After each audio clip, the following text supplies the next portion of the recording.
Hello বন্ধুরা, welcome to my new video. আজকে তোমাদের সঙ্গে আবারও একটা ভিডিও নিয়ে চলে এসেছি। আর আজকের ভিডিওতে তোমাদের সঙ্গে শেয়ার করব, বেশ কিছুদিন আগে আমি শিলিগুড়ি দিদির বাড়ি ঘুরতে গেছিলাম, আমি আর ভাই। তো ওখানে গিয়ে আমরা ঘুরতে গেছিলাম শিলিগুড়ির 7 কিংডম ওয়াটার পার্কে।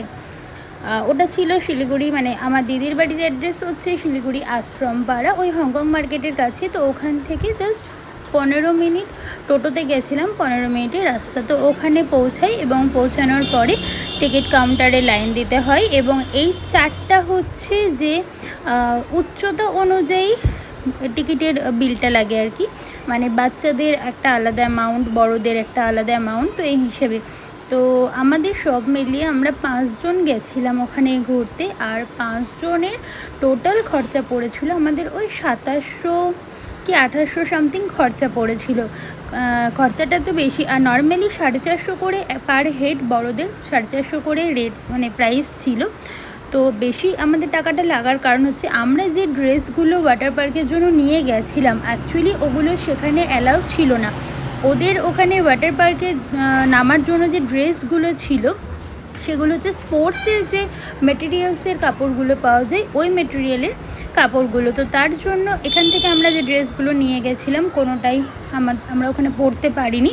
আলাদাভাবে ওখান থেকে আমাদেরকে ড্রেস ভাড়া নিতে হয়েছিল। আর যেদিন আমরা গেছিলাম প্রচণ্ড ভিড় ছিল ওখানে, কারণ সেই মুহূর্তে শিলিগুড়িতেও ভীষণ গরম ছিল। আর ওখানে কম বেশি ভিড় ভালোই ছিল।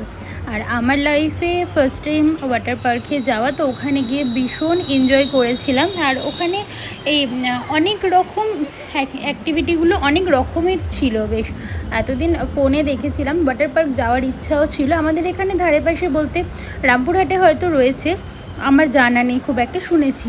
তো ওখানে যাওয়ার পর বেশ এনজয় করেছিলাম আমরা। তো এই যে দেখতে পাচ্ছ এখানে যে অ্যাক্টিভিটিটা রয়েছে, এটা বেশ মজা পেয়েছিলাম সবাই মিলে। এটাতেও প্রায় 4-5 বার মতো করে এটা ট্রাই করেছিলাম। এই যে পুচকা, ও ছোট হলেও বেশ মজা পেয়েছিল, আর এক ফোঁটাও ভয় পায়নি। আমাদের মধ্যে একটু হলেও ভয় কাজ করছিল, কিন্তু বাচ্চা তো ভাই, বাচ্চাও তো সব কিছু জয় করে বসে আছে। তো ও এক ফোঁটাও কোনো কিছুতে ভয় পায়নি।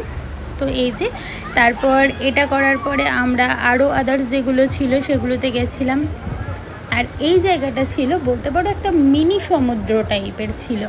এখানে এই মুহূর্তে ঢেউটা বন্ধ করা ছিল, তো তারপরে আবার ঢেউটা চালু হয়, একদম সমুদ্রের মতো ফিলিংস। ভাই কি বলবো, ওখানে ভীষণ সুন্দর ঢেউগুলো আসছিল। তো এই যে সবাই মিলে আমরা বেশ এনজয় করেছিলাম। আর এই জায়গাটা বেশ ভালো লেগেছিল, কারণ ওই ওপরে যে বালতি মতো জায়গাটা ছিল ওটাতে ফুল জল হওয়ার পর যখন ওটা পড়ছিল না, ভীষণ মজা পাচ্ছিলাম আমরা।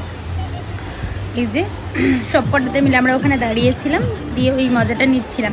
তো তারপর এই যে এই সমুদ্রটার কথাই বলছিলাম, এখানে এই যে ঢেউগুলো ছিল না, জাস্ট মারাত্মক, ভীষণ ভালো লাগছিল। সব মিলিয়ে মোট কথা আমরা ভীষণ এনজয় করেছি।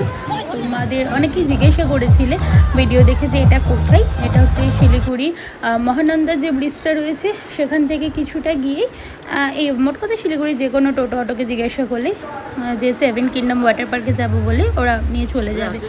তো আর এই যে রাইডটা ছিল, এই রাইডটা সবথেকে ভয়ঙ্কর বলতে পারো। ফার্স্ট টাইম আমাকে ভাই বললো যে তুই আগে ট্রাই কর, তারপরে আমি দেখবো। তো আমি ট্রাই করে দেখি, আমার জাস্ট মাথা ঘুরে পড়ে গেছিলাম আমি সাইডে, এবং আমার পরে ও ট্রাই করেছিল। আর ভীষণ স্পিডে আসছিল এটা, রীতিমতো ও ভালো রকম ভয় পেয়ে গেছিলো। তো এই যে ওটার মধ্যে এটাই সবথেকে ভয়ঙ্কর লেগেছিল তারই মধ্যে আর কি। তো তারপরে এটা বাদবাকি ফুল এনজয় করেছি আমরা সবাই। এবং ওখান থেকে বেরিয়ে আমরা একটা পাপড়ি চাট ট্রাই করি। তবে যাই বলি না কেন, আমাদের সাঁইথিয়ার মতো পাপড়ি চাট কিন্তু আমি অন্যান্য জায়গায় গিয়েও ট্রাই করেছি, কোথাও ভালো লাগেনি। সাঁইথিয়ার পাপড়ি চাট বেস্ট, কারণ ওখানে যে পাপড়ি চাটটা বানিয়েছিল সেই স্বাদটা পাই নাই।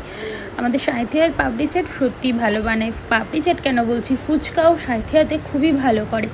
তো এই যে সব মিলিয়ে আমরা বেশ এনজয় করেছিলাম পুরোটা। তারপর ওখান থেকে আবার টোটোতে করে আমরা বাড়ি ফিরে আসি। তো চলো, ভিডিওটা কেমন লাগলো জানাবে, টাটা।